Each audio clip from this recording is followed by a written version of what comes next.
the Santa Claus, a classic. And it's Santa Claus, like a part Lawyer. of a contract. They Yes, trick you. They trick you. It's all on a business card. Play on words, claws and claws.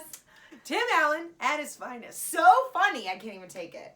He's divorced because he's also Tim Allen. He has cocaine problem. Yes, his son's staying with him over Christmas, and they're trying to get Charlie not to believe in Santa Claus anymore. They think he's too old. His dad, stepdad, and mom. Yeah, not Scott Calvin. He reads them the night before Christmas. He goes to sleep, and then they hear arose such a clatter up on the rooftop, and Santa Claus is there. He falls off the roof and dies. A man dies. Santa Claus dies. It's really glossed over, but that's a very violent beginning to a Christmas movie. And a very creepy wave goodbye in the snow. Oh, yeah, that's right. Yeah, it was like... So Scott Calvin puts on the suit of the dead man. Yes. Without realizing that if you put on Santa Claus's suit after he dies, you become Santa. He didn't know. So you could just put it on because, you're cold and you're like, while I'm out here, I'm going to put on this dead guy's clothes. Yeah, it's the claws. Yeah. So they go on the roof, they find the reindeer, and then they just get sucked into doing Christmas because he's now Santa. Yes. But he doesn't really believe it. No, not really. He thinks this is just a weird dream. Cocaine. The next day, he has the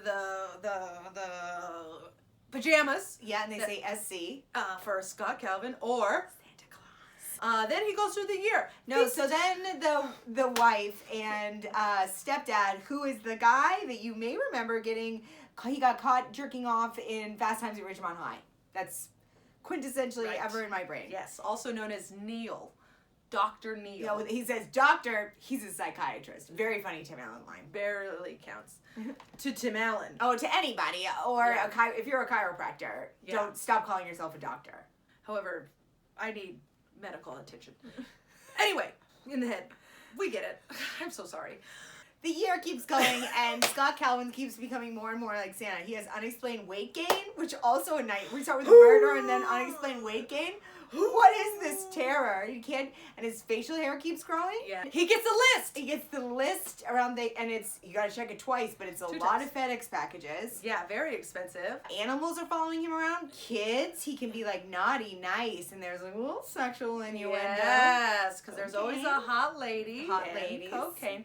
They call it snow. We don't believe it. Oh, we got it. Neil and his wife are worried that he's being a bad influence, going a little nuts. Because the kid now believes he's Santa. Yes, and so they take away his visitation rights. Which is a nightmare. First you gain weight, unexplained, then you see a dead man, you wear his clothes, and now you lose your kid?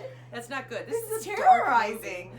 So Thanksgiving comes around, he gets called back up to the North Pole, he goes, he takes Charlie with him, so they think Charlie's kidnapped. Oh, also important is that the head elf gave Charlie a snow globe where he can always see Santa. Yes, and then Santa will come whenever he needs him.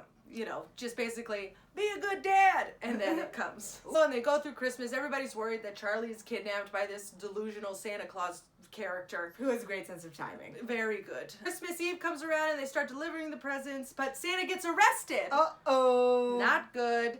And then they take him off to jail. Because they're waiting at the house to catch him with the kid. It was a sting operation. It was.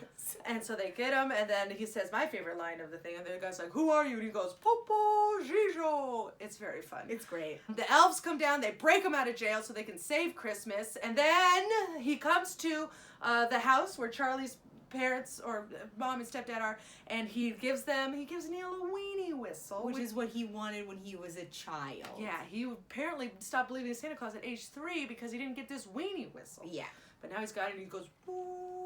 Hearts filled with joy, and then they believe that he's actually Santa Claus, and so they let Charlie go with him, and they save Christmas. They save Christmas, and then she goes, don't take him over any ocean, Scott. And then he's going to take him over an ocean. I mean, the first thing he's going to do is take him over an ocean. First thing. I'm guessing Atlantic, because it seemed like they were on the East Coast, but who knows? Who knows? Anywho, Merry Christmas.